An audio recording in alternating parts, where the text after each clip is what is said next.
So, thank you. I'm officially calling I'm sorry, the BCG meeting, Budget Coordinating Group meeting to order on November 13th at 12:02. I'm going to check first to make sure that members of the school committee and regional school committee can hear and be heard. Deb? Hi, good morning, afternoon. Irv Rhodes Good afternoon. and Anna Hurd. I'm here. Yep. Okay. I'm here. And from the library, Nat Larson, Yes. Sharon Cherry. Here. Okay, and from the council, Councillor Haneke, Present. Andy Steinberg, Here. Anna Devlin Gothier, Present. Lynn Griesmer is present. And then I want to also check Paul Bockelman, Speak here. Sean Mangano, Here. and Shannon Bernacci. Can you hear? Hi, Shannon. Thank you. Did I get everyone? Yes. All right. We're going to start with just two relatively well-known pieces of information, but we felt it would be useful to have a mini presentation of the town manager's financial guidelines, financial indicators that we presented to the town council on November 3rd. So with that, I'm going to turn it over to Paul and Sean. Paul, you want me just to jump right into it? Yeah, just do it. Yeah. Okay. All right. Can everyone see that on their screen okay? Now we can. Okay, good. So we're presenting this Monday night. We probably won't go through all the sort of the context pieces of it, but Paul, do you want to talk about takeaways or just go right to the numbers? So I think if everyone here was at the Monday night presentation, it's just a reminder of the challenges that we're facing, the accomplishments, and that we have a good solid financial foundation. But I think the big things facing us is the recognition on the pressure on taxpayers, that we have had a long-term plan to meet our obligations to build our major capital projects, which we're trying to stick with, and that we all are anticipating, all three entities or four entities are anticipating a major increase in health insurance, and that continues to be confirmed. We do have a meeting this afternoon that we might get a little more guidance, but I think it's just going to confirm everything. Good. All right, so go ahead, Lynn. Just for a moment, when we speak of all four entities, we mean the town, the library, the regional schools, and the elementary schools. Yes. Okay. So this is what we presented at the financial indicators. I haven't changed it. We did talk about these numbers at Finance Committee yesterday, and there are a few changes that we did update this, and it didn't overall change the net result, but I just want to highlight some of those changes. So the first one is we updated in the FY26 column the estimate of new growth, where it's 650. We have that figure now. It's 390 for FY26. So we've updated that number and sent it out to the committee. What that does is it just lowers the base for FY27. So by having lower new growth in 26, that starting base levy for 27 is lower by the same amount. So that's a negative. It went down. So it has a negative impact on the budget projection for FY27. On the positive side, under local receipts for motor vehicle excise tax and hotel, motel, and meals excise, I found sort of a glitch in the way the projection was working for the average, and I fixed that. So that actually brought those estimates up about $200,000 in total. So that's a positive. The net impact of both of those updates to the projection for next year was about $50,000, a little bit to the increase in our budget gap by $50,000. So not a huge impact overall, but just wanted to make sure the group is aware. So I won't go through all these again, but if there's questions at the end, we can talk through these, but we went through them in detail yesterday at Finance Committee. For those of us not on Finance Committee, Sean, the difference on the estimated growth, is that due to the fire?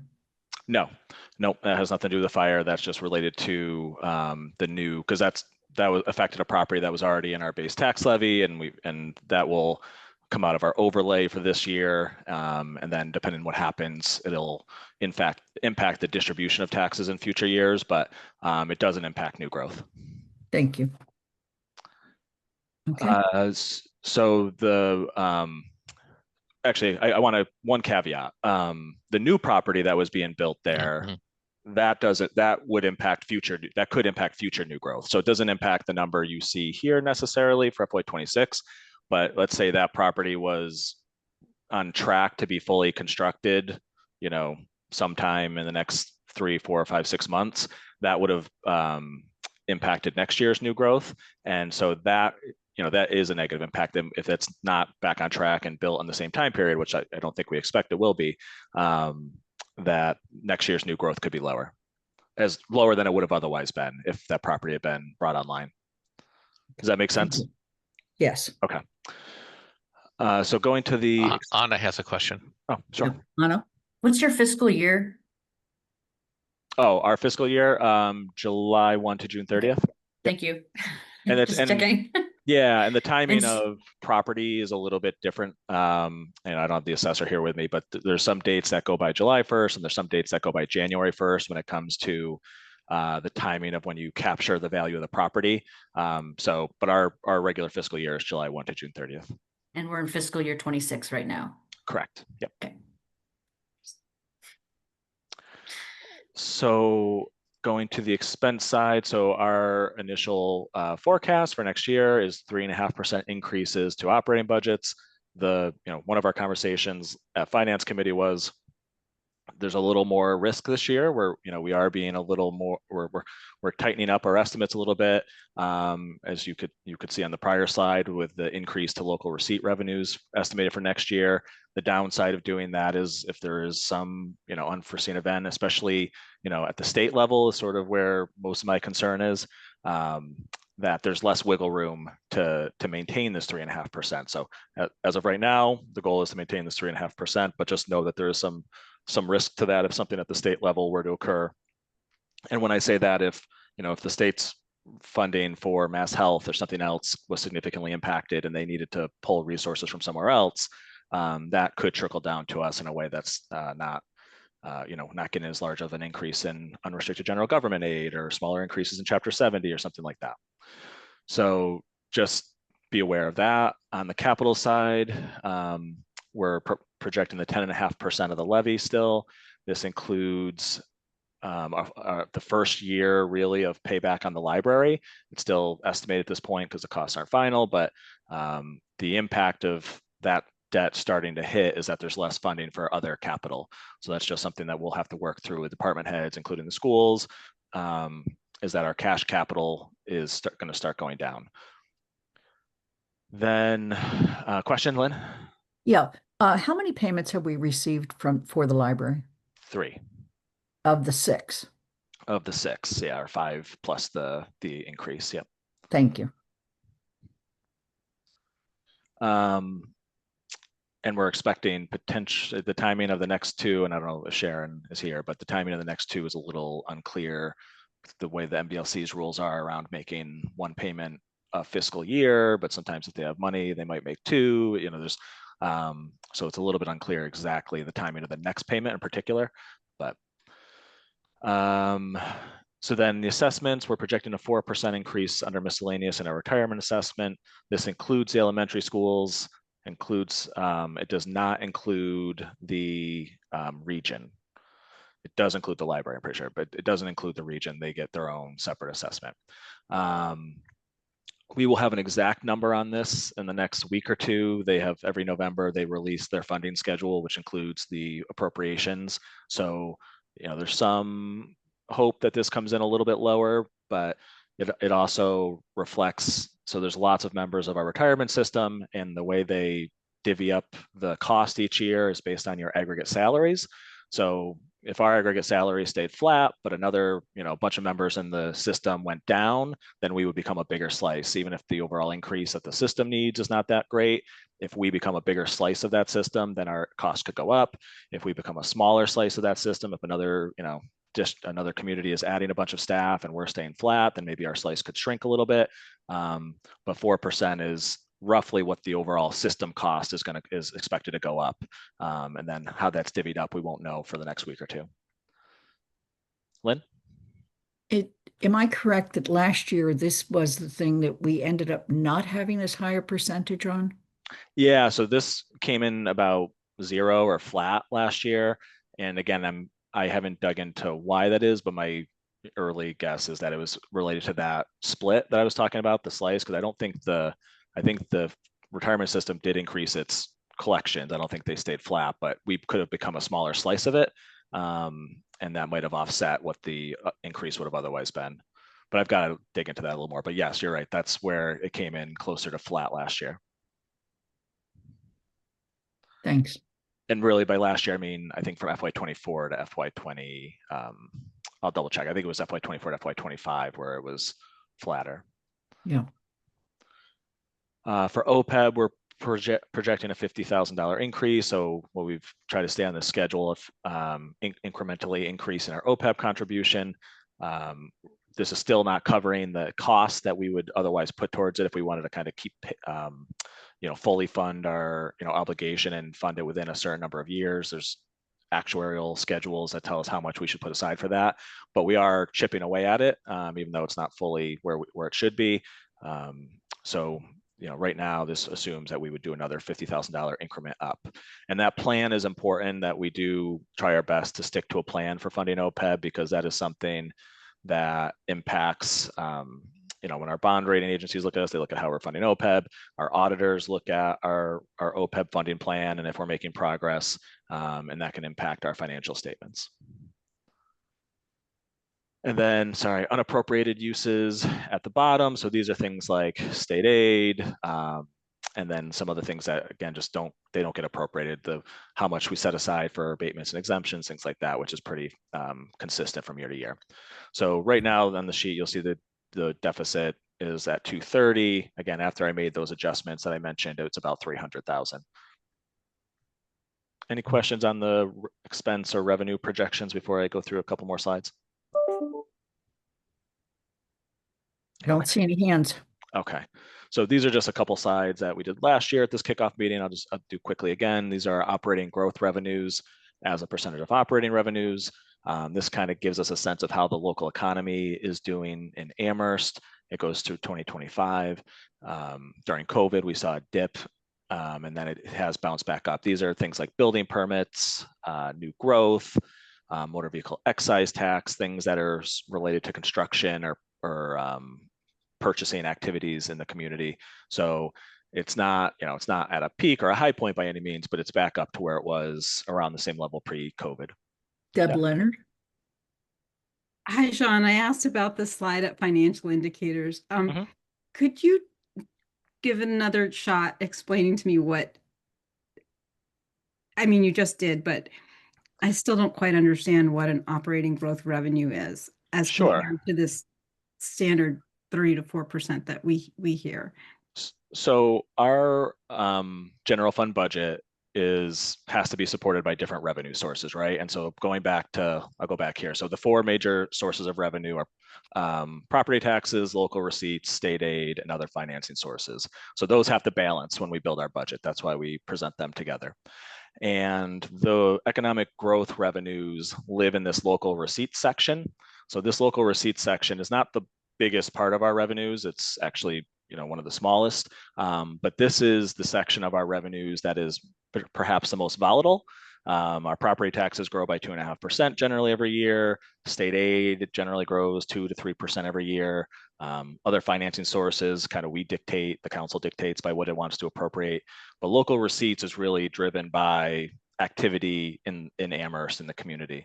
And the ones that we flag as economic growth are ones that we feel like are more tied to economic activity. So, an example of something in local receipts that is not in that economic growth figure is departmental revenue. So like the recreation department collecting fees for youth soccer, that's not part of that, because we don't really view that as economic growth or economic activity.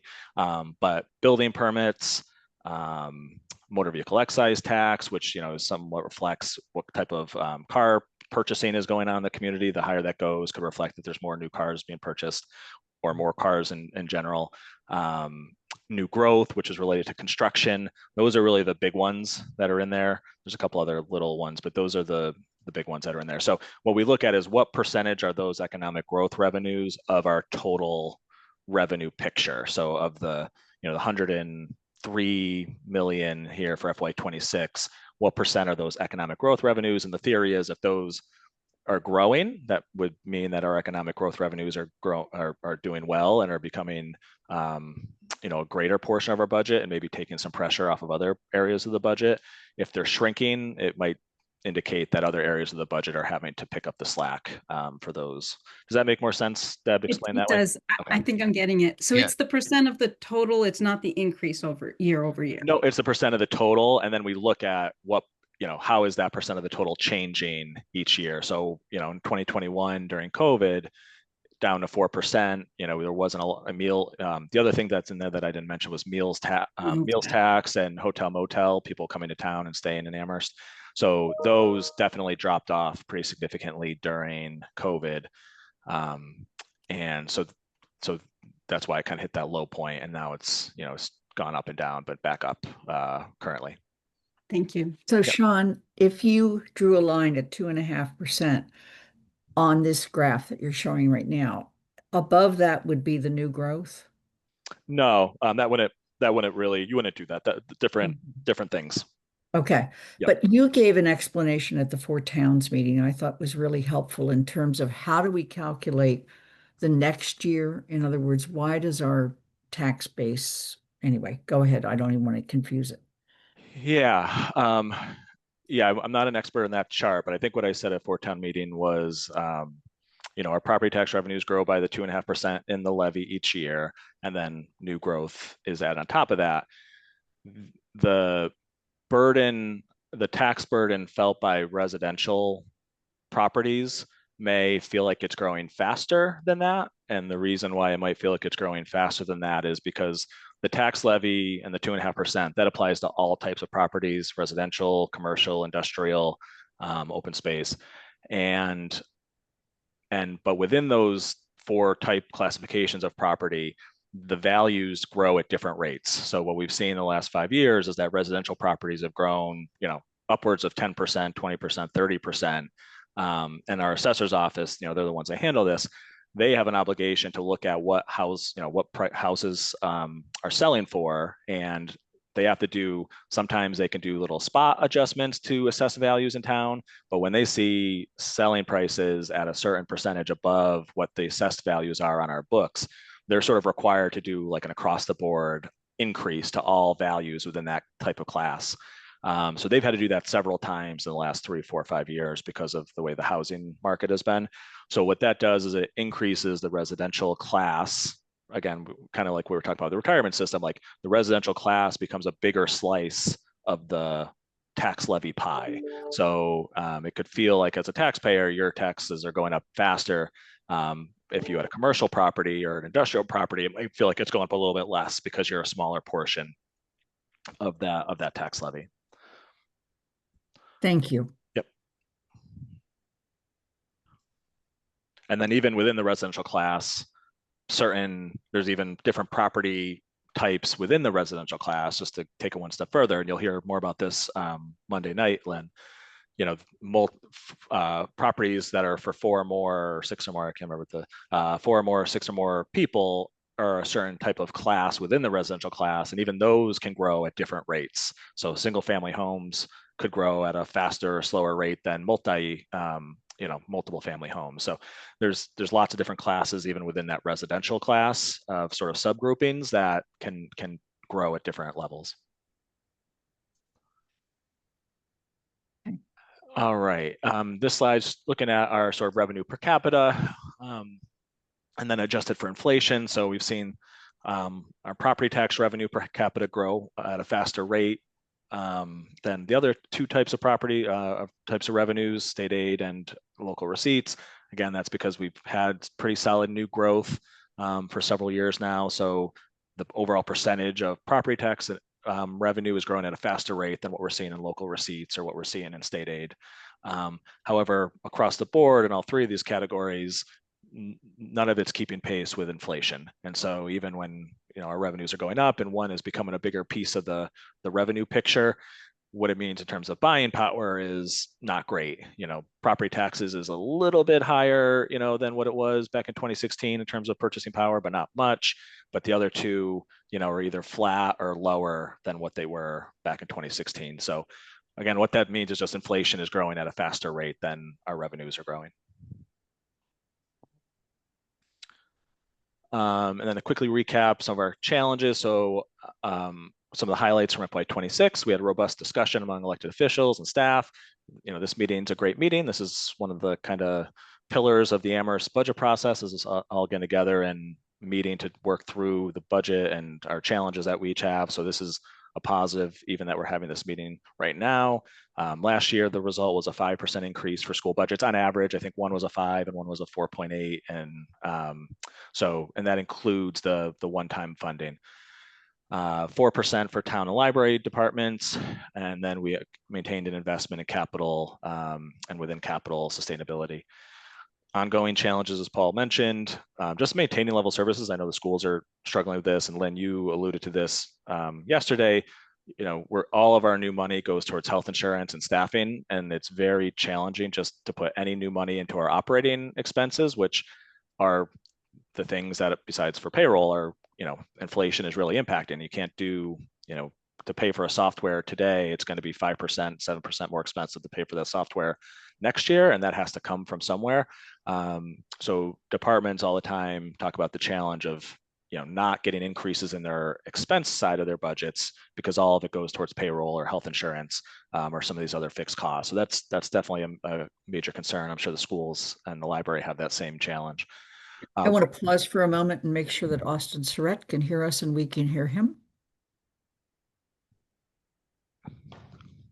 I am here. Thank you. I'm sorry, Sean, go ahead. I'm glad I got through some of these slides before Austin got here. So There you go. the other road repairs and improvements, that's, I don't need to say much about that. We know that that's a major goal for the council and for the town.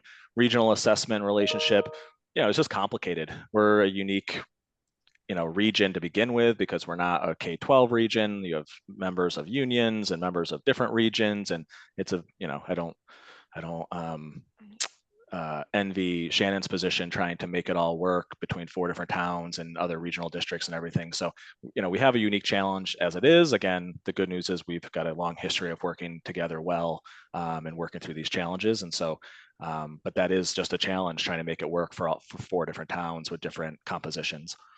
Rising cost of health insurance, which we're all going to have to work through, and then growing the tax base to support the demand for new services. And that speaks to new growth and different strategies for trying to alleviate the pressure on some of our tax base by expanding it. Going forward, we just talked about continued expansion of the tax base, continuing to make progress on sustainability initiatives when we're competing for these resources, maintaining fiscal discipline. And it's just really hard to do new things when we're trying to maintain the things that we're doing. And so how do we balance new initiatives versus keeping what we are currently doing? Funding the 4 building projects. Good news is when I left, we hadn't started either one or any of them. And now I get to come back and 2 of them are started, which is great. That's a big accomplishment in itself, is that we're starting to actually make progress and pay back the debt on some of these projects now, which is good. It's getting us through this sort of hump of debt, and that's critical that we start doing that. And then just more needs and resources and considering impact on taxpayers. I'll keep going. So just recapping the budget process. So we have the indicators presentation on the 3rd.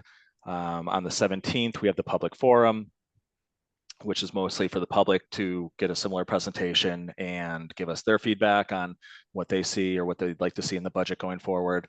The Finance Committee started talking about budget guidelines at their meeting yesterday. They will potentially develop a draft and send that to the council to consider at their next meeting, which I believe is next week. Paul, is that right? I think it's next week. And then that would go to the council for review, and the council would adopt those budget guidelines in December. We'll kick off capital planning like we have in the past in the spring of 2026. Then schools and library budgets are due on April 1st, which I don't believe is a weekend this year. So I think April 1st is the actual date. The town manager's budget is due May 1st. The finance committee will have about 20 hours of finance committee meetings to review every department's budget. And then we'll have a public hearing on that budget in May or June for the community to react to. We'll have a public hearing on the capital plan, which is part of that budget. And then the town council will take action at some point in June. Ways to get involved. Public comment.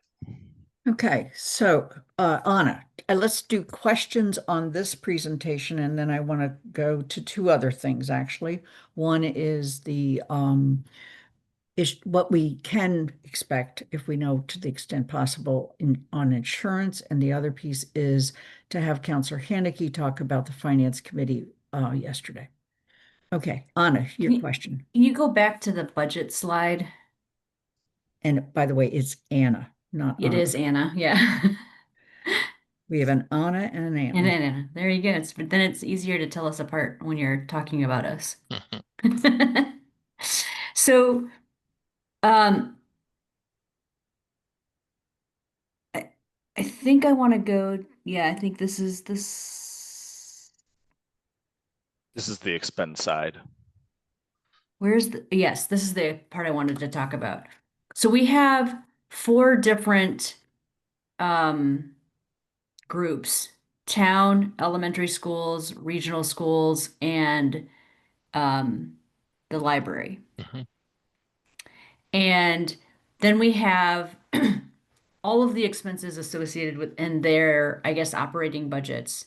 But separately, we also have the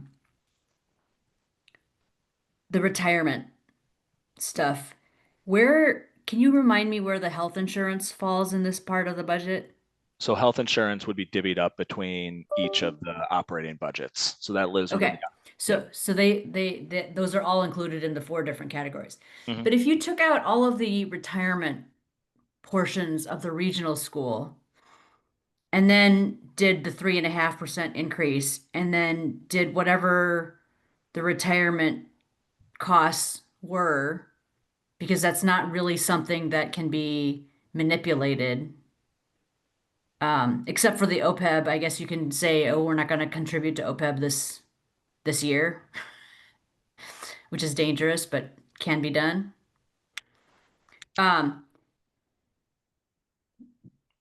How would that affect? It seems like that would clearly increase the cost of funding the region, because then the rest of the operating budget would get a 3.5% increase, and just the retirement benefits would get a different amount of increase. So let me say back to you what I think you're suggesting is essentially, so again, the regional line on this spreadsheet just represents the Amherst assessment, right? Yes. The region's budget is much bigger than 19.8 Sure. million, right? Your budget's 30 something million. Yeah. So I think what you're saying is in some way have the 4 towns cover the increase in the retirement assessment before looking at like the whatever percent increase we do to the operating. Is that sort of what you're saying? So, or cover that increase in addition to what the increase would be for the operating budget? Sure. Okay. If that were somehow, because so the way Amherst does their budget, and I think also, I can't remember, either Pelham or Leverett also does it, is that the town council or the finance committee or whoever it is looks at the budget and they say, we can afford this 3.5% increase next year. And then all of the different groups then go back and try to fit their budget into that amount of increase. But then there's portions of their operating budget that are not included in that 3.5% increase, which includes the capital budget, the retirement budget for most of the rest of the town. But for the region, that expense is included in their operating budget. And so if we were somehow able to take that portion out of the regional budget, separately allocate that to the 4 towns according to our regional agreement, and then do the rest of the operating budget based on sort of the financial ability of the town. That seems like it would give the school, the regional schools, a little bit more money than they are currently getting. Is that fair to say? Yeah, if you are proposing that essentially the 4 towns, because you got to almost think of like the money you see on here for the region, that's almost like that's really a revenue source to the region, right? The region projects all of its costs and then it projects its revenues. And our assessment that we pay here, which is an expense to us, is a revenue to the region. But what if you're saying essentially, do the 3.5% increase, but also cover the full cost of the pension assessment for the region, doesn't live here. Separately from that would essentially just increase the percentage that we were giving or that each town was giving to the schools. Yeah. Yeah. Okay, Counselor Haneke. Just a few things on what Anna was saying.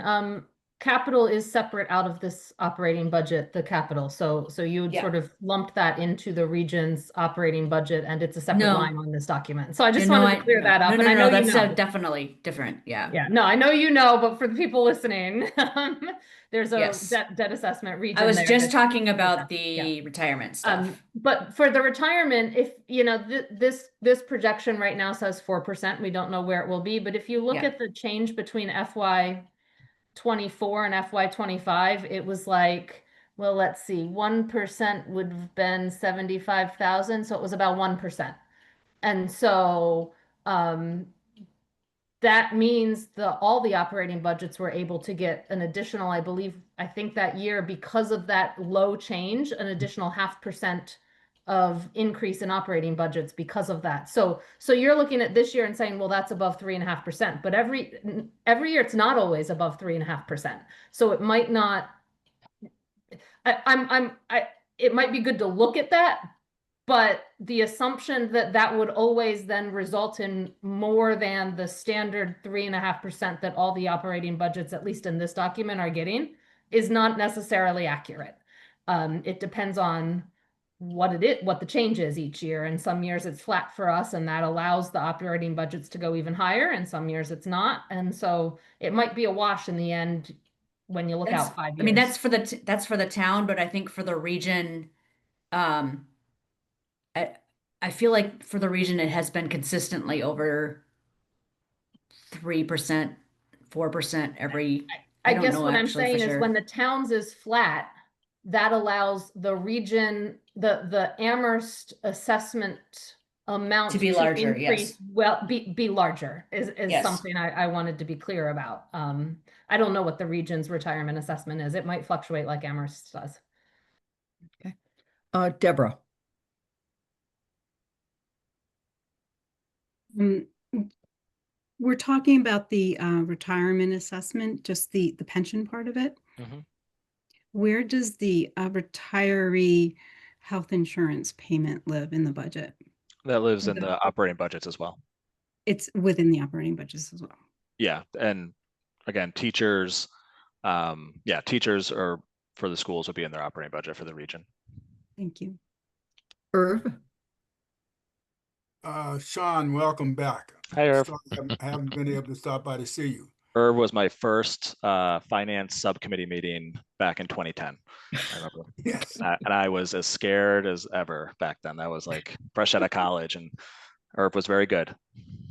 All right. So look, the question, I just want to get this out of the way because it was raised the other night, or the other day, in terms of the budget, which one, and I can't remember the 2 years or the 3 or whatever, but one what it showed was that the town budget increased while the school budget decreased, and there were people who quickly jumped in and said, well, there were reasons for that. I really would like to see and know and have it stated what those reasons are for that particular gap.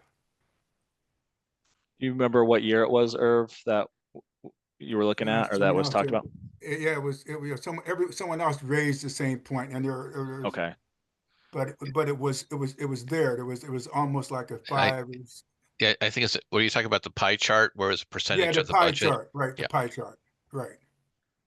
The pie chart from our presentation, Paul. Yes, yes. So in that pie chart, really all of the operating budgets decreased in that pie chart. So the regional schools, the elementary school, the town, they all decreased, from 2016 to FY26.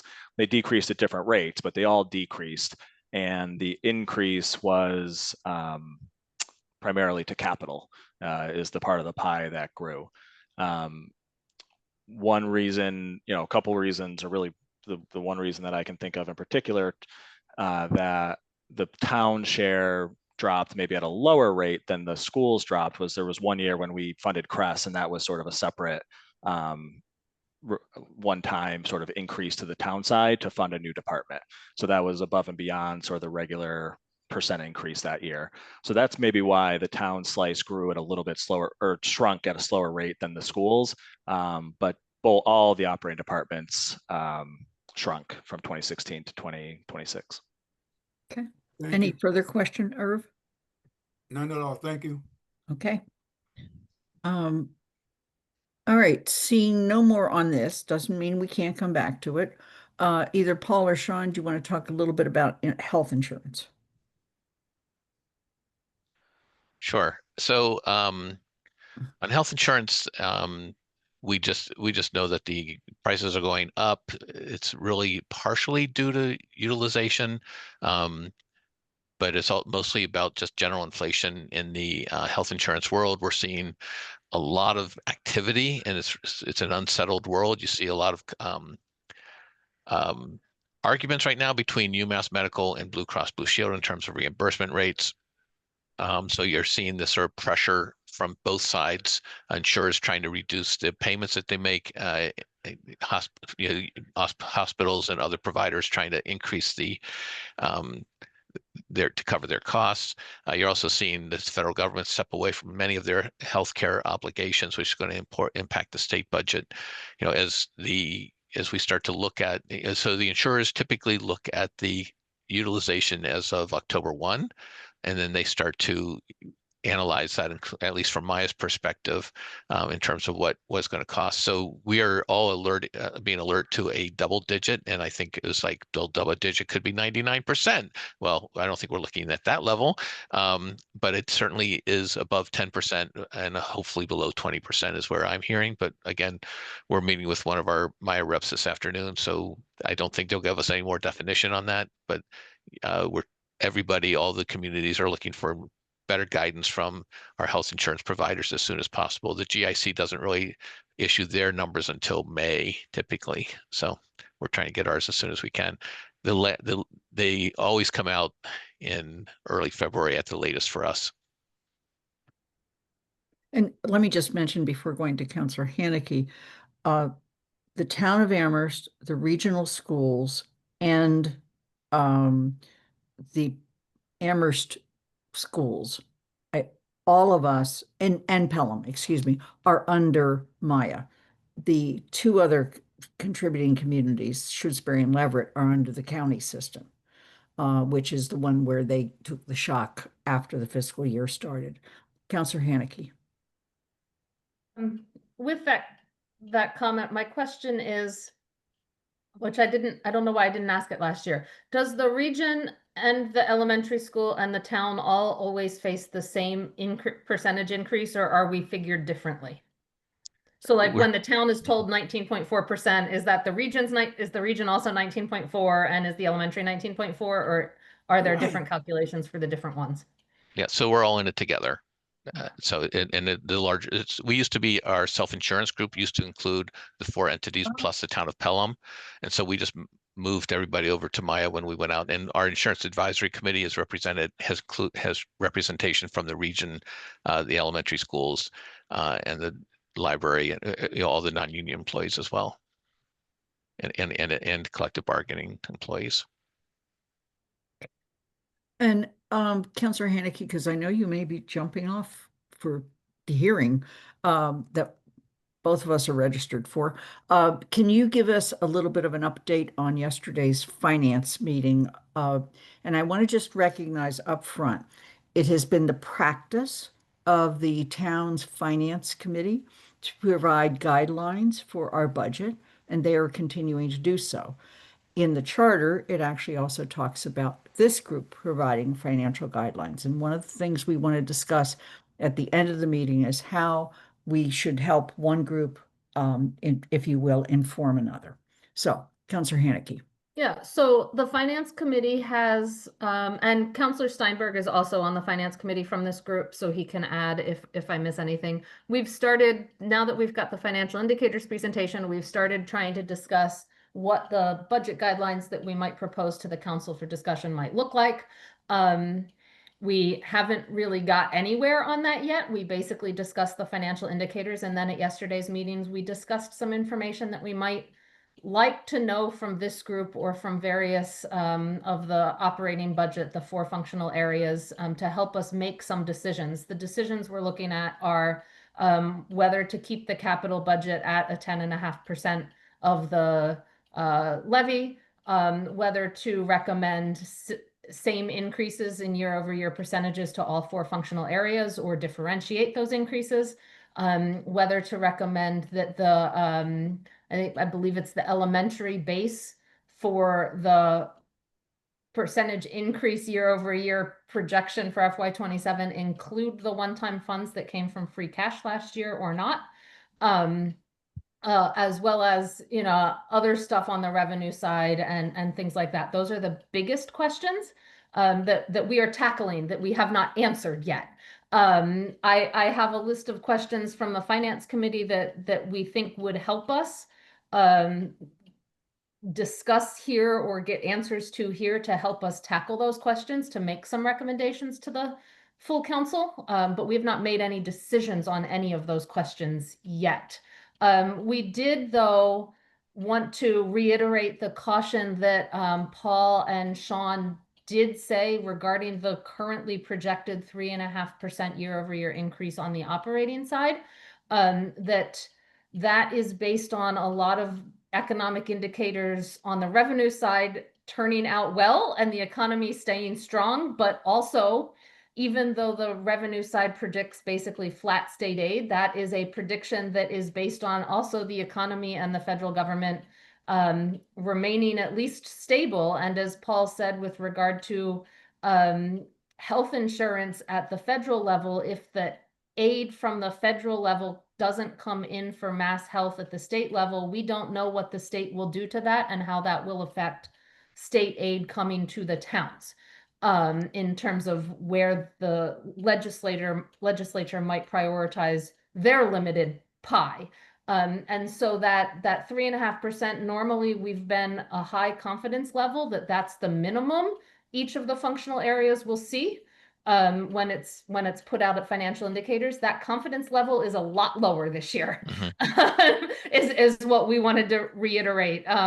We're hopeful it can still be there, but there's so much more uncertainty that level is not there, and we are concerned as a committee that we might have to later on, when things flesh out a little bit, come back and say it can't be 3.5%, it has to be lower. Certainly Paul and Sean will keep finance committee updated, and if something like that happens, I'm confident Paul and Lynn, as chair of this committee, would call BCG meetings immediately to discuss that. But we just wanted to reiterate that confidence level is not anywhere near the level it's been in the past on that. And if you want me to go through some of the questions, I can right now, or I can wait a little bit.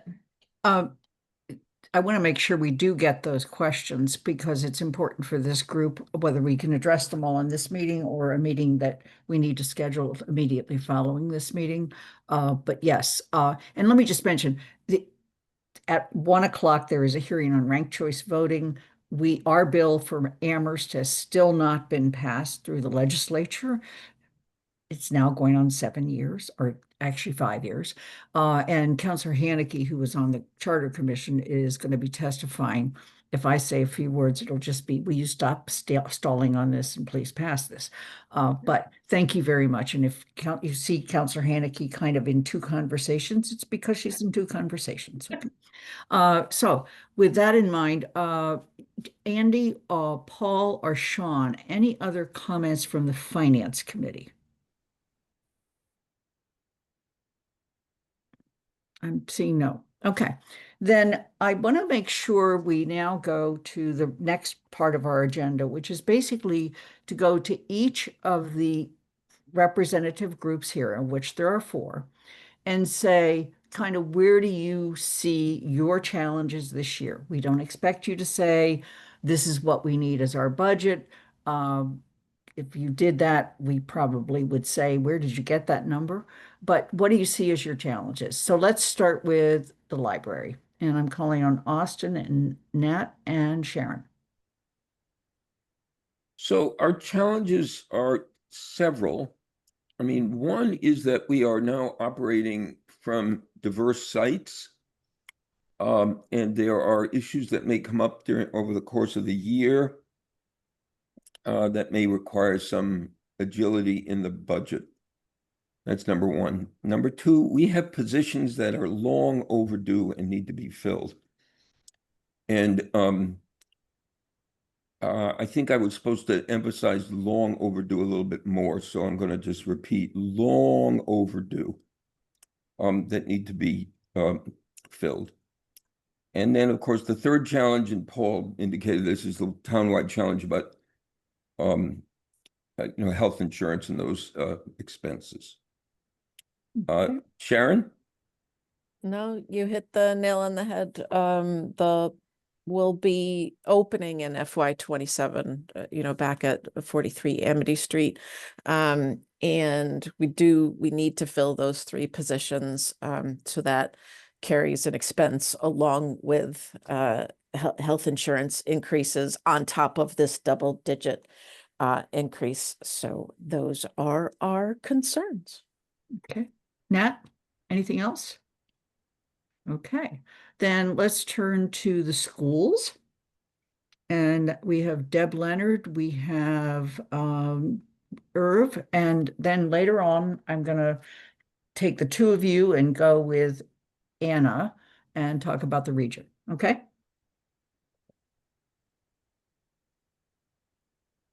Irv, are you're going to kick it off? Yes, And- of course, this is early in the process. But if the past can be any kind of an indicator, and also the current economic conditions and those economic conditions that we have right now, I can probably confidently say that we're going to be probably coming back and looking at a higher rate than 3.5%. And I think one of the things that we've said before that's really, really needs to be heard is that, it's our requirements are some of our requirements are state mandated. We cannot not do them.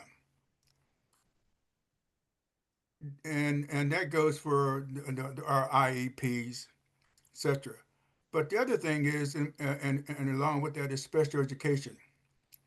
A family could move in, as did over the past years, with special need children and students, and knock our budget out of whack immediately by thousands of dollars. And we have no control over that, none.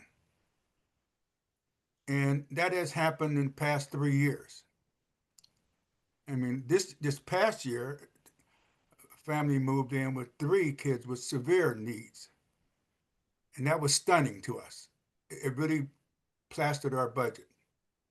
So I guess I want the people, the finance committee, other BCG members, and other members of the town to understand that the school has costs that it really cannot control. We can do our best to stay within the budget guidelines, do all the cutting necessary, and then at some point, bang, we're thrown out of whack by forces that we have no control over. And sometimes I believe that the various town committees and town personnel don't really understand that. And that, when the schools come back hat in hand asking for more money, it's not because we can't live within our means, it's because the means that we have been stretched beyond our control. That's one thing. And the other thing is, unless there is another BCG meeting, in December. This is my last meeting because I step off. And I will no longer be on the school committee at the end of December. And what I want to make sure that I say, it's been a pleasure and an honor serving with all of you. And Paul and Sean, it has been one of the most incredibly honorable times of my life to be involved with you on the issues that have faced this town. And it's something that I am very proud of. And I'm very proud to know Sean and Paul and you, Lynn, and the work that we've worked together over the years. Also for you, Andy Steinberg. It's been a pleasure and an honor. Thank you.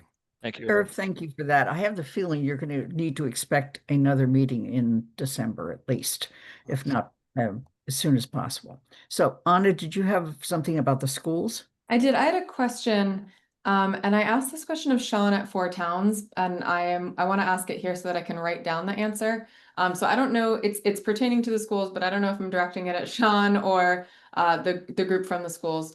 One of the things that was brought up a few times during campaign season was the idea of a revolving fund specifically for special education costs. And Sean, you had mentioned that you thought there might be something that was related to that created a while ago, I think is what you said, but I couldn't remember if it was for the elementary or the region.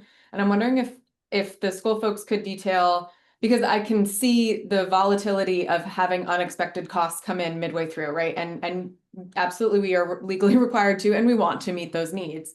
But I'm just curious about the option of having and building up some sort of stabilization fund so that there's a little bit more buffer before the need for seeking increased funds. And I don't know what exists currently or what the options would be for creating one, but I wanted to pose that question to this group. So I was actually raising my hand to speak. Oh, I don't know. And here you go.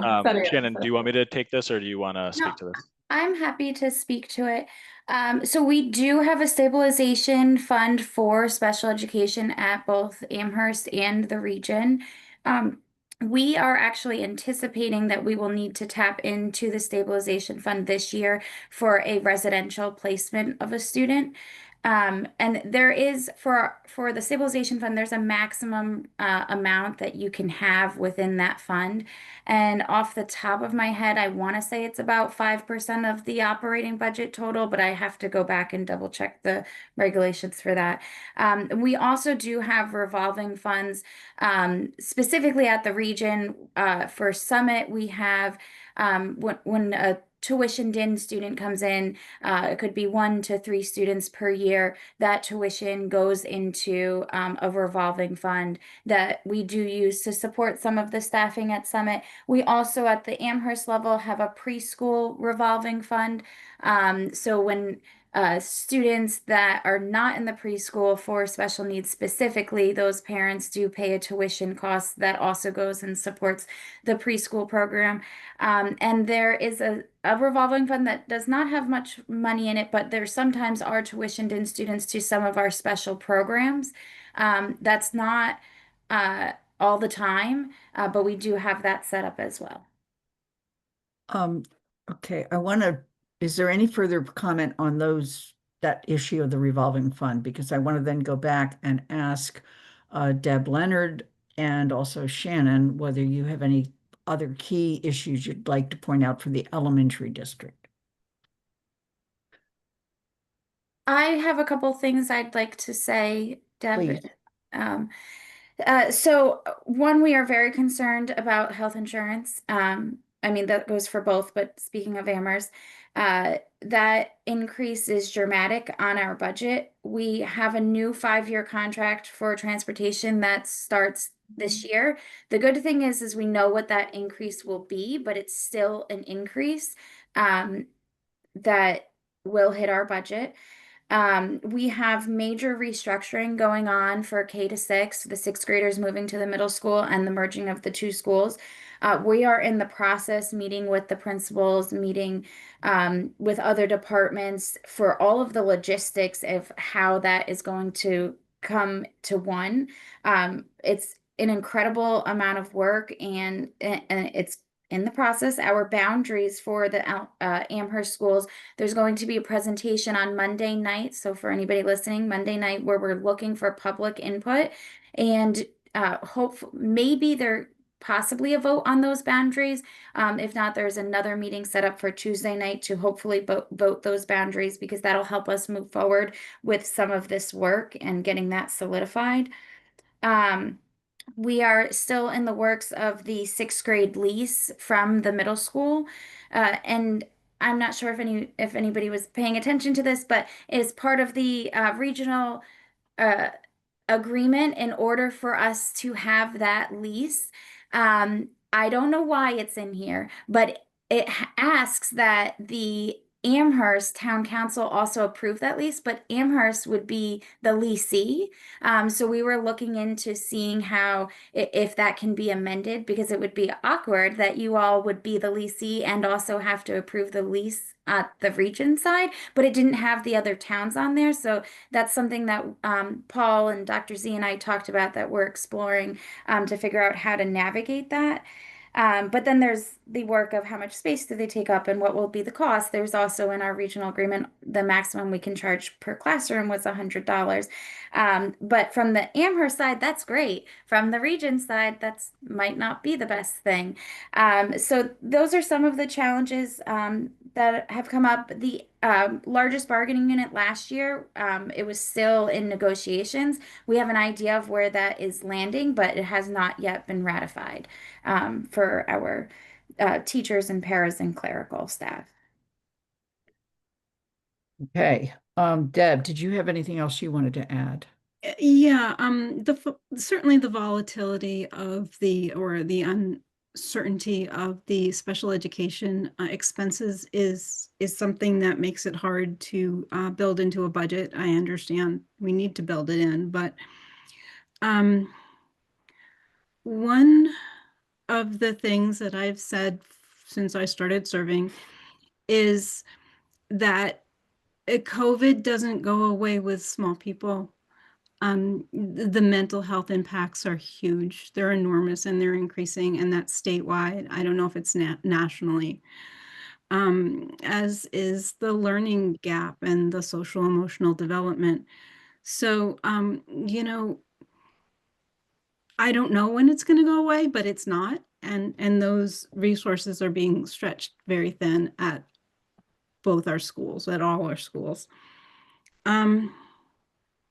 Another thing that is awkward to point out, but I'm going to do it anyway, is that in reviewing some of these, the fiscal 26 budget questions of other departments, it seems like there's an opportunity that is not available to the schools to relieve some of their operating costs through other avenues. JCPC, cash capital, where's the other one? Free cash. There's just parts of the budget that seem like that, and you can see the pattern of those expense lines not increasing on the town side year over year. And either you're doing an amazing job of buying less for a decade, or there's just other sources that aren't available to the schools that just put us in a difficult position, because as Sean mentioned, we do have other sources of revenue, but the towns really are the major one that is possibly not variable, but Chapter 70 money is Chapter 70 money. Transportation reimbursement is just whatever the state hands to you.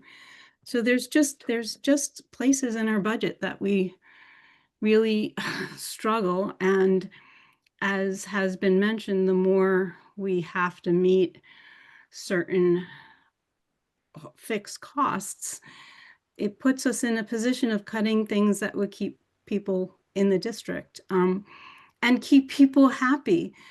The ongoing discussions about reducing specials or reducing band and orchestra, they seem like they're extras, but there's many students that's the reason they come to school. that's the reason they get through their classes. So, you know, it's demoralizing for those students to hear year after year after year that their positions might be on the chopping block.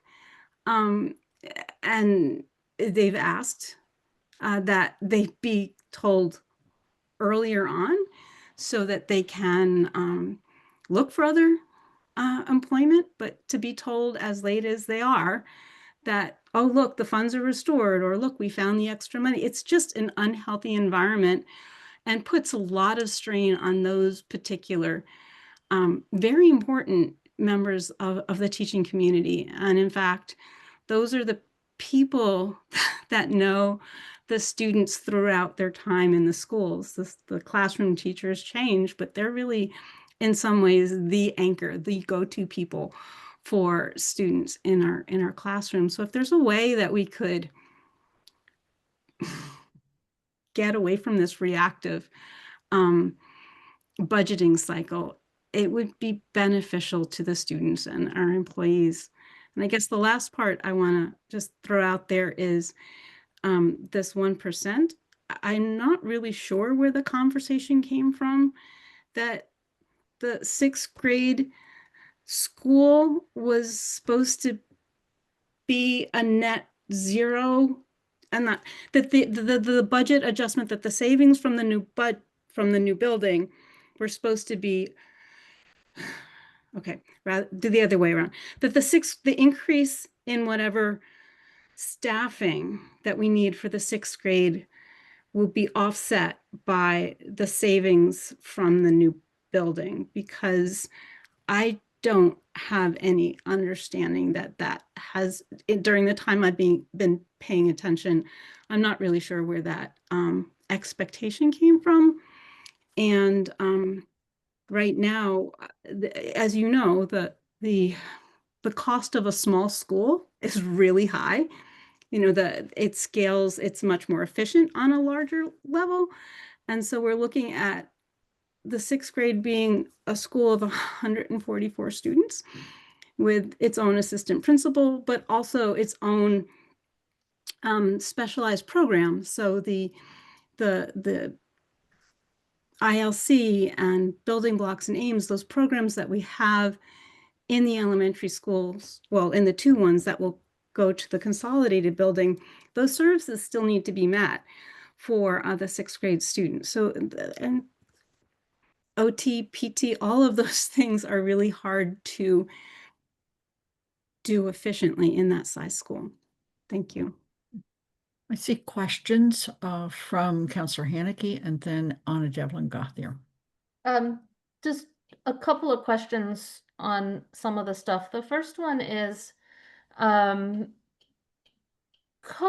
Deb, you keep saying COVID doesn't go away. And I understand that, but I also have to comment that the COVID kindergartners, those that were in kindergarten during that remote year, are going into 6th grade in the next budget cycle. So much of the elementary schoolers didn't experience schooling in COVID. That's not to say they don't have some stuff, but some of the kindergartners basically were newborns during COVID that I'm not a psychologist, but probably didn't have a huge effect on what is going on 5 years from now when they start kindergarten. So at what point are we transitioning our elementary school out of COVID doesn't go away because they didn't experience COVID at all in schooling is the question.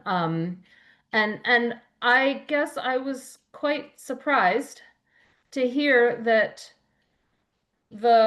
I don't know whether it's the elementary school committee or the regional school committee. It sounds like it's the regional school committee or the staffing at the regional school committee is seeking to potentially change a regional agreement in a manner that Amherst doesn't have to agree to. I think that's basically what I heard, that this change to a regional agreement, you're trying to find a way that 3 of the 4 towns could approve it, and the town that is 80% of the region doesn't have to. No, that's not. So can you explain to me more how you're trying to, like, what that explanation was about changing the regional agreement regarding the rental part of the regional agreement without requiring Amherst to agree to that regional agreement change. Can I jump in? I want to address your first comments about COVID before I go to that. So I understand that the kids are now in 6th grade who were in kindergarten when COVID happened and remote. And I'm going to say this from a mother's standpoint who had children in 2020 when COVID happened. And those kids, and personally, I experienced this. There were delays. Early intervention was being done virtually.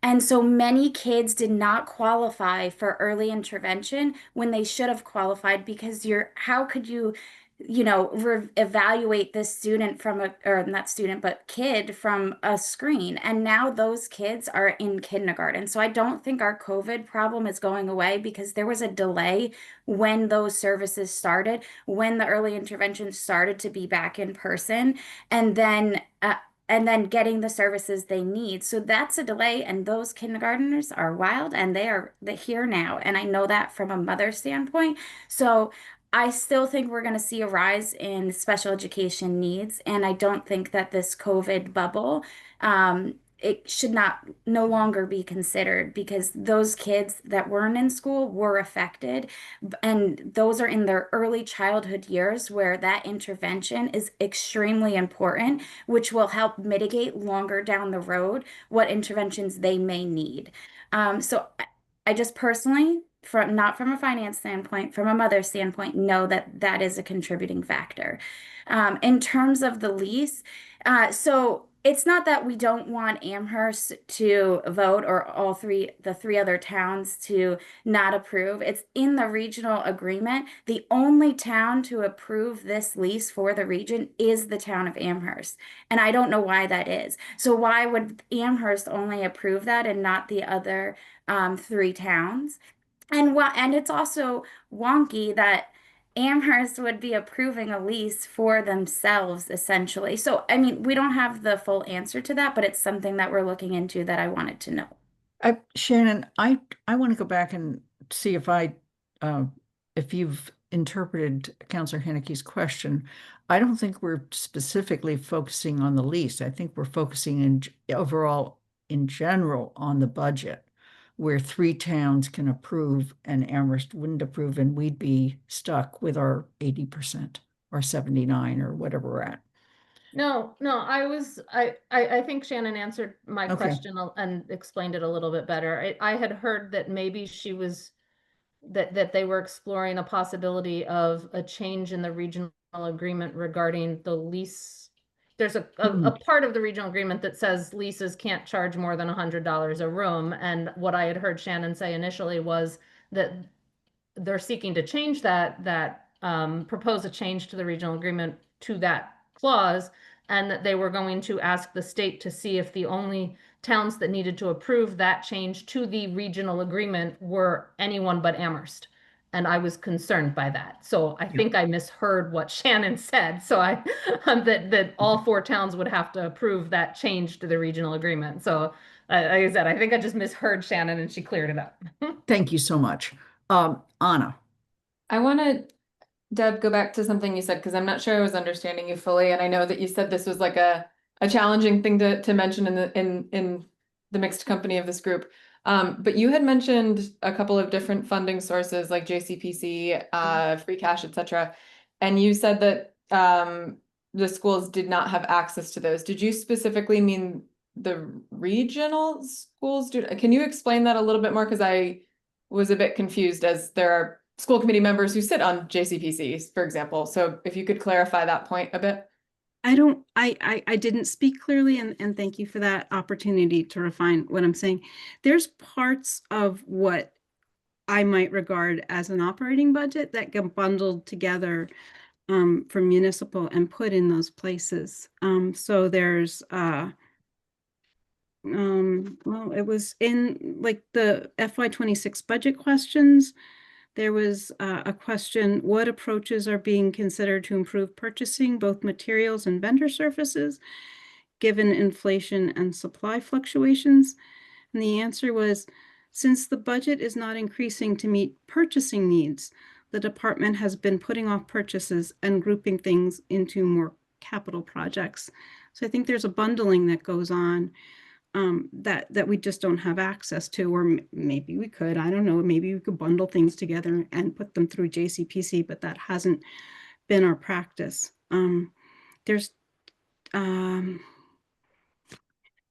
There's also places in, where is it? I have notes, obviously. Street relamping, traffic signs, traffic signals, tree removal, trail maintenance, planning consultants, transportation engineering. Some of these things, I mean, I'm no municipal expert, but it seems like those are operating issues, not capital issues. And I'm not questioning the practice so much as the accessibility to the schools for doing the same kind of thing. So to clarify, if I may, Lynn, to clarify, you're saying that the difference seems to be in the definition and use of the term capital versus operating, right? Like it's basically saying that you're not, I would argue that that the things you listed are not a misuse of capital. Those all do sound capital to me. And that the schools should be using that same definition before they go ahead to make capital requests that could be along similar lines. So in my mind, that's more of a clarification that we could offer of saying, hey, look at what we're using for capital. There's no reason why you could not apply for capital funds in this same vein, right? Like it's not a salary line, it's not that. But as long as we're all using the same definitions and have the same understanding, we're leveling that field. Does that make sense? So it's not necessarily saying the town should stop doing this. It's saying the schools should utilize the same definition. And If I want- we have access, oh, go ahead, sorry. I want to call on Sean because he popped his hand up on this one Yeah, too. so the schools do have access to it. The elementary schools do, and they do request capital every year. We send the same form to the schools that all other departments get. So Jerry Champagne requests computers, and the facility team requests asbestos abatement money, and so the elementary schools have the same exact access to capital as other departments, and they're evaluated as part of JCPC just like other departments. The region is different because the region, those costs have to be split between 4 towns, right? It's not, if the region needs to buy something, it's not a 100% Amherst cost, it's a 80% Amherst cost. And I agree with you, the regional agreement doesn't really consider ways to fund capital really well, other than borrowing for it, or you have to put it sort of in your operating budget. And something I did have to do in the past once in a while, like you put it in the operating budget, and then it gets divvied up according to a certain way, and you could kind of fund it on a cash basis, but it's not straightforward. So I agree with you on the region, but I think it's because the region is its own standalone entity and it's funded from multiple towns. Shannon? Yep, I just wanted Deb to let you know that we did receive the notification from Sean to submit our capital request by December 22nd, and I have invited Bridget and Sarah to our internal capital meetings. Sarah has been a part of the region capital meetings, and Bridget and Sarah will help us internally for those capital requests to the town for Amherst schools. Okay. And Deborah? So then maybe we can just have a broader conversation about the kinds of things that aren't like necessarily what we're considering capital that we can request from the town, both in Amherst, in the Amherst schools as possibly the region, to expand our requests beyond the larger items that we've asked for. Sounds to me to some extent that the groundwork's been set for that. Yeah. With this invitation for this year and the meeting that was just mentioned. Well, we need to change our practices though. Yeah. So, the invitation is one thing, but understanding what that includes is a different issue. Can I speak to that, Lynn, real Yeah. quick? Please. Yeah, I mean, Deb, maybe you and I can talk more offline. I don't know what types of things it seems like you're alluding to that maybe there's different types of things that you want to submit for capital than what has been submitted in the past. I'll say, it still has to meet the definition of capital. So I think you and I could talk through and Shannon what those things are and determine if capital is the best way to go. But again, like computers, furniture repairs, asbestos abatement, facility improvements, all, vehicles, equipment, all those things have gone through capital for a while, right? But if there's other things, I think we should talk about them on a case-by-case basis, whether they meet the definition of capital. Thank you. Anna, you still have your hand up. I do, I'm sorry. That's It was a re-up, I promise. So I think, Uh-huh. Deb, what's coming to mind for me are some conversations that I think you and I had last year, about free cash and requests for free cash. And I remember, it may have been you, it may have been Sarah Bess Kenny, I can't remember, I'm sorry. But we were talking through some of the things that were on like a wish list, and there were question marks. And ultimately, I believe that someone who in the schools said that they didn't believe that this would count for capital, so they hadn't submitted the request. But I think that's where this general understanding of making sure we're all on the same page on that definition would be key. But I think this has led to a broader question for me about the capital budgets for the region and how those function and how those are able to have some sort of requesting process akin to JCPC or free cash requests, because there isn't one from my understanding that functions in a similar way, and I don't have the answer to how that would work given town meeting schedules and appropriations requests and then the town council schedules. But I do think that this is something that I would love to see a bit more hammered out in terms of how the regional agreement, and this is my own, I have not read the regional agreement in a couple months, so I'll have to go back to it, but how the regional agreement addresses unforeseen capital needs that come up, whereas the town might have submitted those to free cash.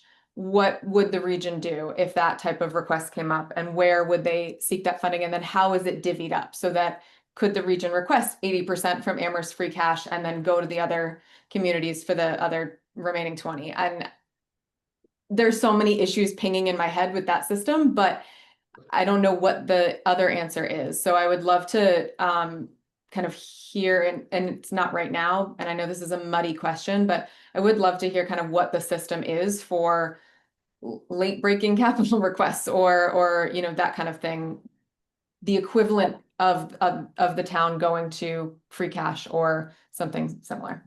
Paul? Just so Sean and Shannon can answer this, but the region does have its own free cash. It's established every year. They maintain it. They can draw on that. That's what what they call END, right? That's what they call it. That's what that's for. It's their version of free cash, so they don't have to come to the four towns. That gives them immediate access. It's through the regional school district committee. We would need to go to the four towns, because if we were to use it, we'd be increasing our operating budget. So the school committee and all four towns would have to vote to approve it. But we do have a capital stabilization fund as well, similar to the special ed stabilization, that if we had a disaster and absolutely needed to tap into that, we could. Thanks, Shannon, I'm just going to request that the next time we have a four towns meeting, you spend a little bit of time on these various reserve accounts and so forth, so that we have a better understanding across the region. Yeah. Thank you. Anything else on this particular issue? I also want to point out that the one time that I at least can recall that we used quote free cash, which is a misnomer, that we used free cash was we gave a gift to the region. It was around the track and field. Am I correct, Paul? And Sean, yeah, okay. Fine. Are there any other points for the elementary district before I turn to Anna and ask specifically about the region, which we kind of seem to have morphed into anyway? Okay. Anna, anything else about the region? I think the biggest concern from the region is around the expenses that the region carries within its own operating budget that the other groups do not, and it's carried separately in a different budget. And so being able to determine what is fair, what is a fair increase to the region as compared to the other departments is very tough because what's in the bucket is very different from, not very different, but a bit different from the other buckets. And so by saying everybody gets a 3.5% increase, sometimes that means that the region gets a 2.5% increase and then an 8% increase on these other portions of the budget that go up that aren't necessarily included in the other buckets. And so that has been difficult in some budget cycles. Not, I wouldn't say all budget cycles. I would say some budget cycles more than other budget cycles. And I don't know what the solution is. I just want to point out that that is a difference and trying to figure out how best to, I don't, what the solution is tough. Okay. Counselor Haneke? Yeah, I agree that that's a difference, but I think we also have to identify a difference in revenue sources. The region has revenue sources beyond the 4 assessments, including state aid. But that comes out of the budget.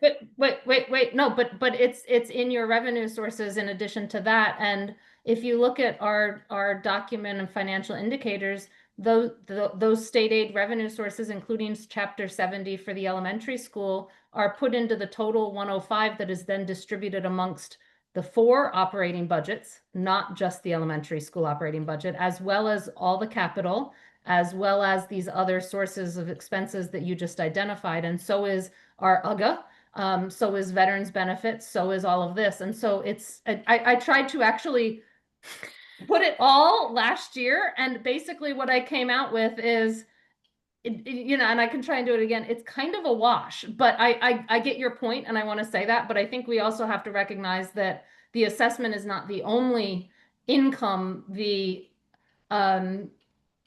operating budget for the region has, but the operating budget is the only income, say, the elementary school has besides these other things. And then there's these other expenses that are outside. I'm not wording it well, but look at our revenue side that is paying just the operating. That chapter 78 of $6 million, the school, elementary school, does not see an operating budget of 29 million plus 6 million.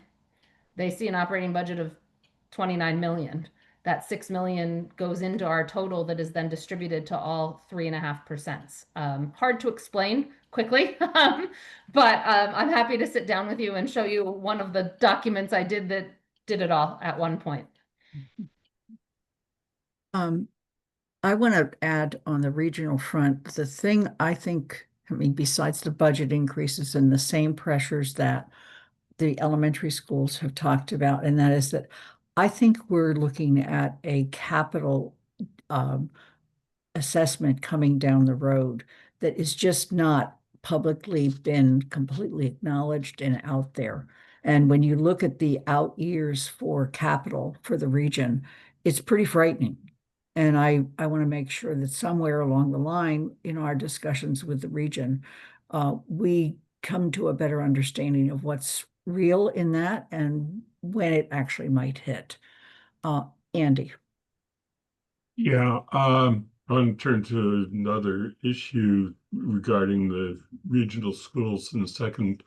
But before doing that, point out that when we in Amherst set aside 10.5% for capital, that includes the money that we are obligated to pay the region for capital, so that we don't have a separate line for that, but it's an obligation that is due. And so it doesn't come out of the operating budget side that we're talking about when we say what we talked about was 3.5%, but it comes out of the 10.5% capital amount. And it's, you know, as we look at why we need 10.5% for capital, there's a lot of factors that go in there. the buildings that are being built in town, our tremendous roads problem, just the general capital needs. But speaking for somebody who's been involved in town from the finance committee days to now, for me, I was on the finance committee and the select board, then the council. And over that 20-year period, we had gone from a point where we were essentially maybe 7% going to capital.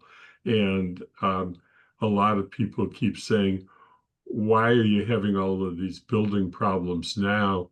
And I would argue that a large part of it is because of the fact that back 20 years ago, we were at that lower rate, and we tried to, we made a decision fairly soon after I got involved to try and build up the amount going to capital, but to do it very slowly so that we wouldn't devastate operating budgets as we were doing that.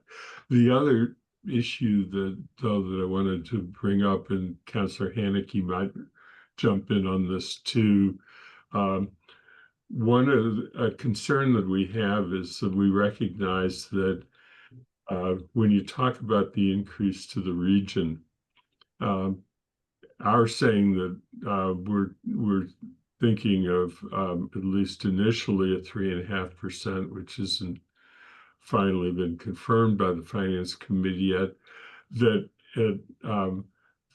play doesn't mean a 3.5% increase in the total regional budget for the assessments of the 4 towns, because the assessment method plays a part in it.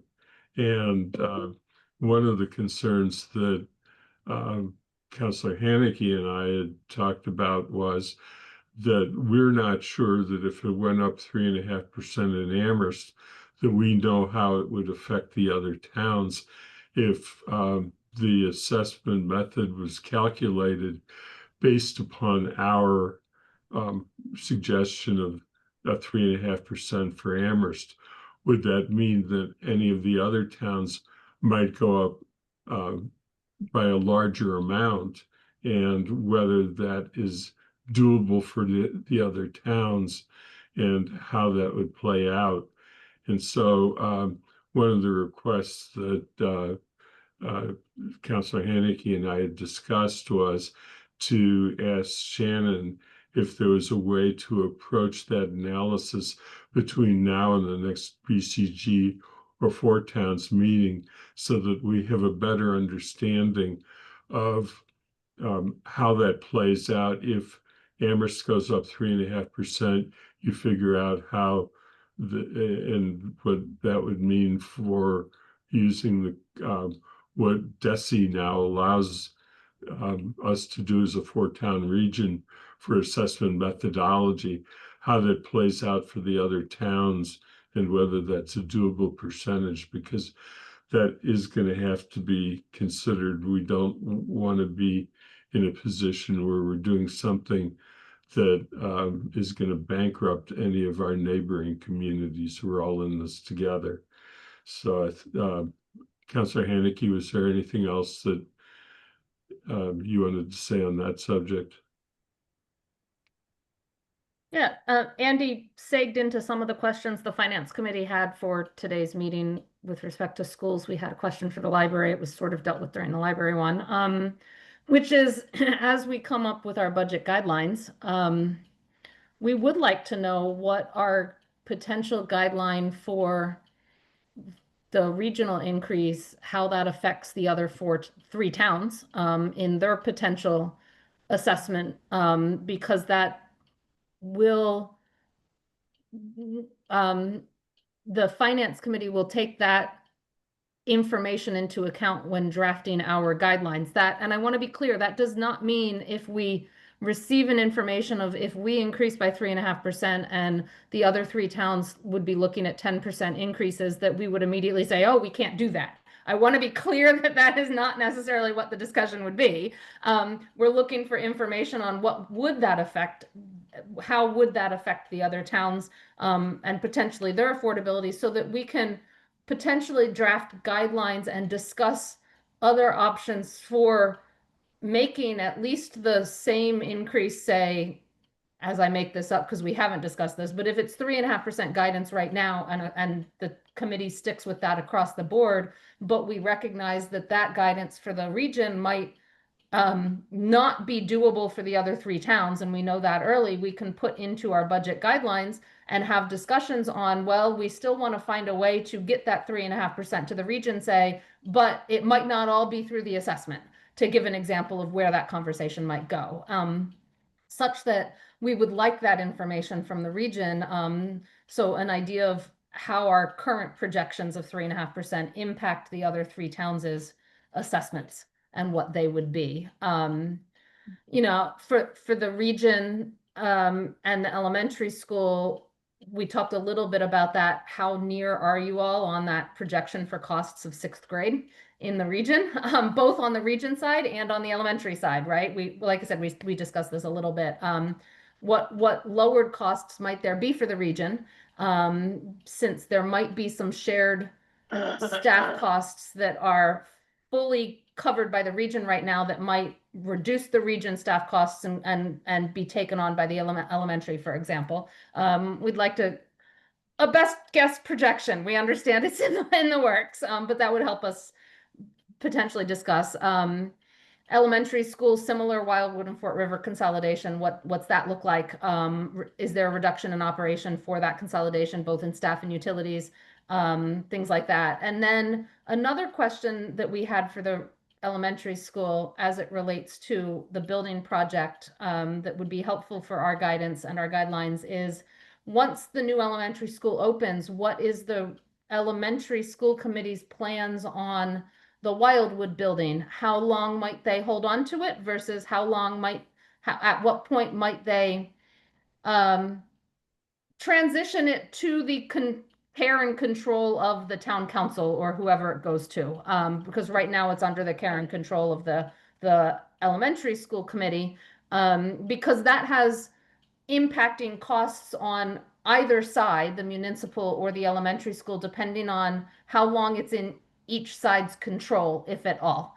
Operating sides, heating, demolition, not demolition. I don't want anyone to take this and say, oh my God, we're going to demolish. But, you know, we have to talk about that and what's going on. But we would have to, right now, none of that's on the town. If it's coming to the town really early in the FY27 budget, we have to find a way to put that into the municipal side of the budget. If it's half and half, things like that. So those are some of the questions the Finance Committee had for the schools to help us discuss our big questions of what our guidance will be. For the library, it's a similar one with the Jones. The library discussed it. Cost differences will there be between current operating and the new? And then I think you guys mentioned the need for funding of the 3 positions that are still on staff on the books but have not been filled because of funding issues. More information regarding those potential costs in the FY27 year, because you will be moving in that year, would be helpful to finance as we discuss our budget guidelines. Shannon, you have your hand up, and then I have a comment or two I wanted to make. Okay. Mandy Jo, I appreciate all of these questions. I know they're answers everybody wants, and I cannot speak to them today. But I am curious in terms of timelines. We are going to have the first draft presentation for the region. December 9th is the school committee meeting, and December 16th is the Amherst school committee meeting. So I'm wondering how that fits in with the town's timelines, or if there's other things that we should be aware of that you could tell us now, timeline-wise. Shannon, to the extent that I can, I don't want to take the time here, but would be glad to discuss with you what our agendas look like. And let me just tell you, they look like a floating crap game. I've been trying, we've actually scheduled 2 additional meetings. I've been trying to shuffle with Paul and Athena what's going to go in which agenda. But I will tell you that the last meeting of the Amherst Town Council presently is scheduled for the 15th of December. That's in this term, okay? Counselor Haneke, did you have another comment? Yeah, I wanted to respond to that. So our goal from Finance Committee is to have these guidelines to the town council for its first December meeting for discussion, which is what, 16th, the 2nd, I think? December 1st. The first, and then the council may decide to adopt them then. I doubt that. I think they'll send them back to finance, who knows? For adoption, the goal of the council is always to adopt in mid-December, before the new year turns. So that it sounds like that timeline doesn't quite work with the first presentations to the region,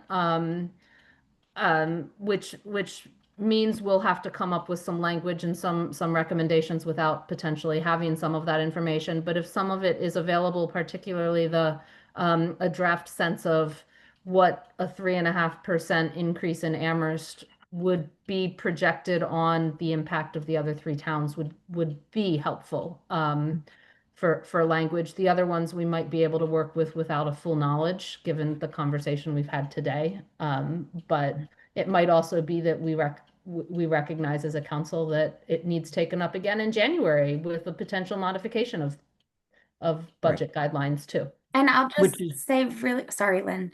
Go ahead, really quick.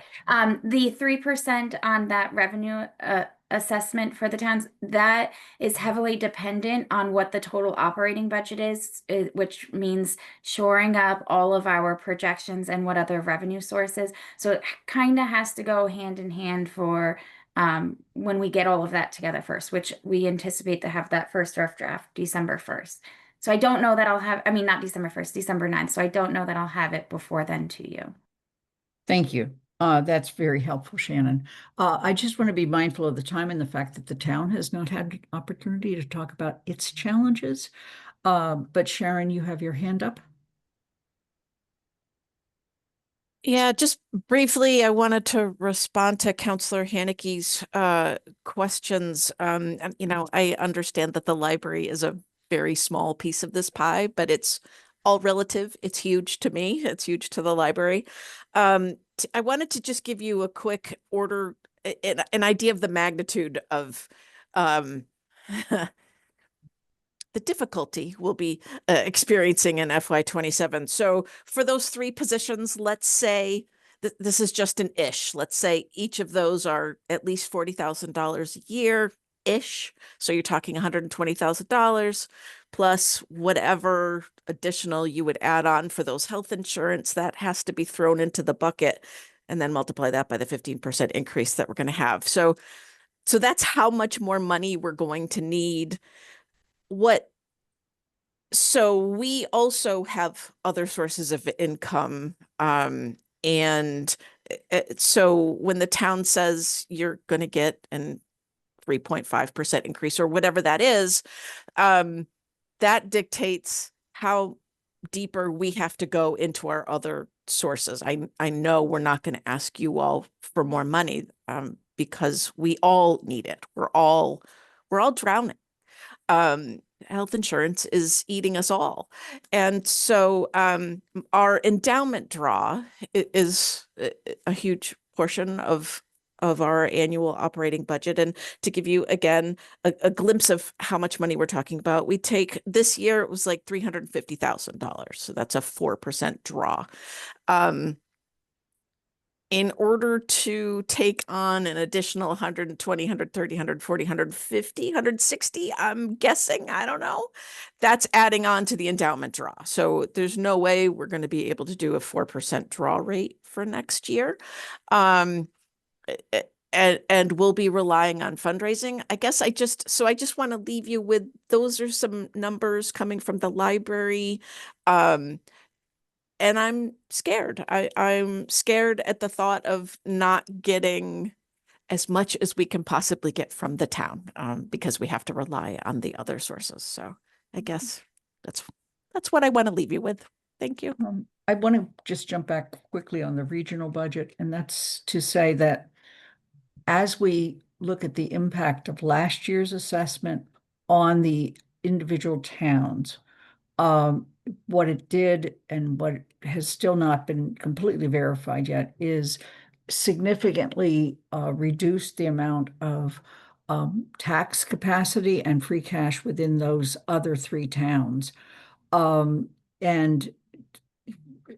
it's no secret, Pelham has already said that if they came up with 3.5% for the next regional budget, they would have to do an override because they only have about 130 to 150,000 of excess tax capacity. The other two towns have talked more about the fact that while they may have excess capacity, it's the residents, and they're starting to squeeze out their long-term generational families based on the taxes that are being charged to individuals across towns. And that's really a result of last year's, if you will, correction year in the actual budgeting. Anna, one more comment, and then I really want to go to the town of Amherst and say, what are we facing? I know, and you can, I was gonna say you can cut me off, but I don't actually want to give that total permission there. So my first thing, I do want to note my gratitude for this conversation. I have felt very, I'm appreciating what feels like a really good faith effort from everybody to have this. And so I'm struck by how much I've learned and how productive this has felt.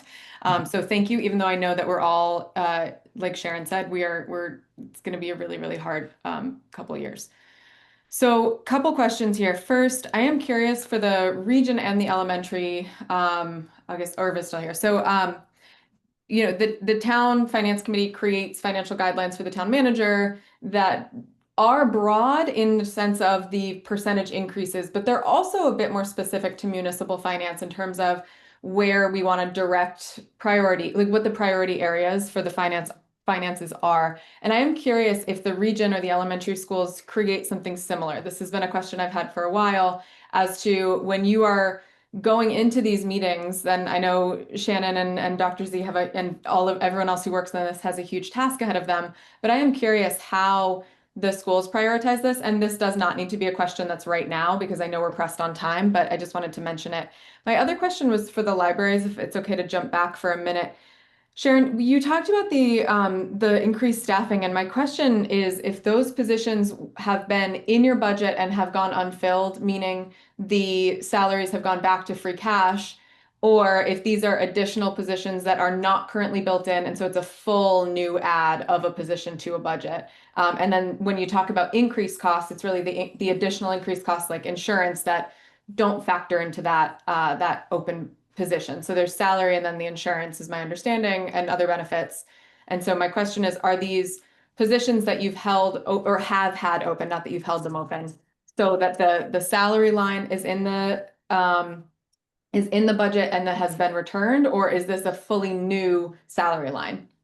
Okay, let's answer that question, and then I want to move to Paul for the town stressors. So when I say these are positions that the library has had, we have not filled them. They have not been in the budget since 2019, since these three folks retired, because I just couldn't afford to fund them. So it's not that money was ever given back. I wasn't given enough money to begin with, so I didn't have money to give back. Does that answer your question? It does. So you were using the funds that would normally go to pay those people for other operating costs for the library. No, so the town's appropriation doesn't cover 100% of our salaries. So I take whatever I can get from y'all and fund whatever I can fund, and then I use other sources to fill in. So usually state aid, for example, fills in that gap. But even for the past 5 years, I haven't had enough money available to me and still stick to the 4% draw rate. But this year, because we're going back in FY27, because we're going back into the new library, I need those positions. So that's why the trustees are going to have to take a higher than a 4% draw rate. And your state aid has not kept up proportionately either. Right. No, I mean, it increases, but it doesn't take on, not by that much. Thank you for clarifying. Thank you. Because we are scheduled to only go to 2 o'clock, although we may go beyond, I want to just suggest that I think we should have our next BCG meeting on December 3rd at noon. and I want people to just tell me, we'll be polling for this, but at that point, the elementary school, if I'm correct, Shannon, no. At that point, we will have the financial guidelines from the finance committee that have been presented to the town. We will not have either elementary or regional school budgets. But this has been a good and rich discussion. We will poll for that date. We won't try to do anything here about that, but just hold that if you can on your calendar. Paul, do you want to talk about, and Sean, you want to talk about what's keeping you up at night besides fires? Yeah, sure. So just note that Sean and I have to leave at 2. We have another meeting at 2, so we will be leaving at 2. So first off, I think it's really important to note that we start with, when we make our budget presentations, we always start with revenues. We can't manufacture money. We only have the revenues that we have, which is why we're incredibly transparent about what we share out. And so everybody can see where the revenues come from. If someone says, I want more money, it means it has to come from something else. We know what our revenues are. So that's always our beginning point. And I think it's important for us to recognize that. Obviously the same things. I think the biggest, beyond health insurance, I think we are in, as Shannon mentioned, their collective bargaining. We are good with most of our collective bargaining agreements. We have 2 DPW contracts that are unsettled, so that's an unknown going forward. In terms of the, we froze 5 positions last year, and those departments are struggling. And you'll hear more. You obviously are going to hear more about some of those departments. We'd like to get back to full staffing for our public safety departments, especially. And so I think what the other piece of it really is that our expense, we really haven't invested in our expense lines at all. People have been living off vacancies, transitions, things like that. Sometimes there's a lag time between filling a vacancy. And that's a benefit to us in terms of managing our fiscal resources. It's not a good practice. I don't condone it, but it's one way for us to survive our budgets. So, Sean, anything you want to add? I think we touched on a lot of it during the presentation earlier, but again, capital, there's not only the 4 building projects, there's the roads, wastewater is a sort of a new emerging capital need.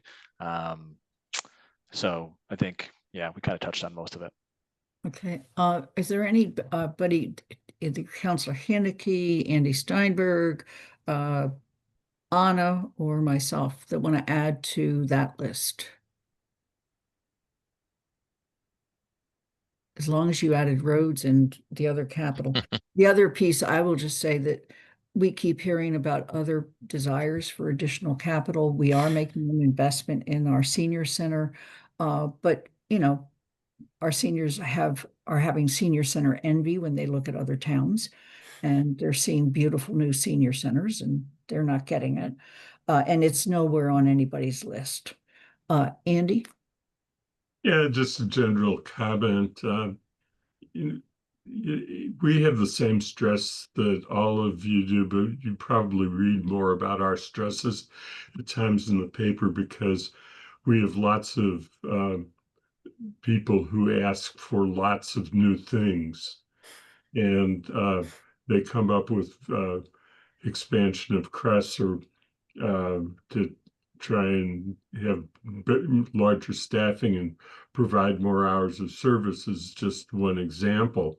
And it's hard because we know that we have a creative community that doesn't ask these things if they haven't thought through what the need is. But we have a very difficult choice that we always have to make, which I'm sure is not different from any other budgeting source, having been through this in other places besides town government.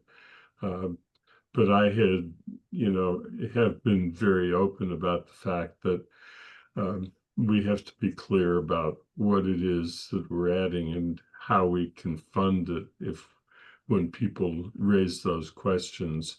And so I just want to make that general observation that the demands are out there, and we have a hard time saying no. And I appreciate the fact that all of you have a hard time saying no to, who are representing other groups besides the town. So let me just try to set the table a little bit for our next meeting. And that is that by the time we meet next, we will have a draft set of financial guidelines that at least will have had one discussion with the Amherst Town Council. That will happen on December 1st. If we meet on the 3rd, I think one of our goals at that point will be to talk about what our guidelines would be, and if there are things that we want to raise as part of that, because that's really where the heart of this conversation goes. Are there, and then as we go through that, I'm sure there's going to be other things. We may also have some updates. And as I mentioned earlier, because Shannon, you've been very gracious to give us, we won't have a regional or a Amherst school budget at that point.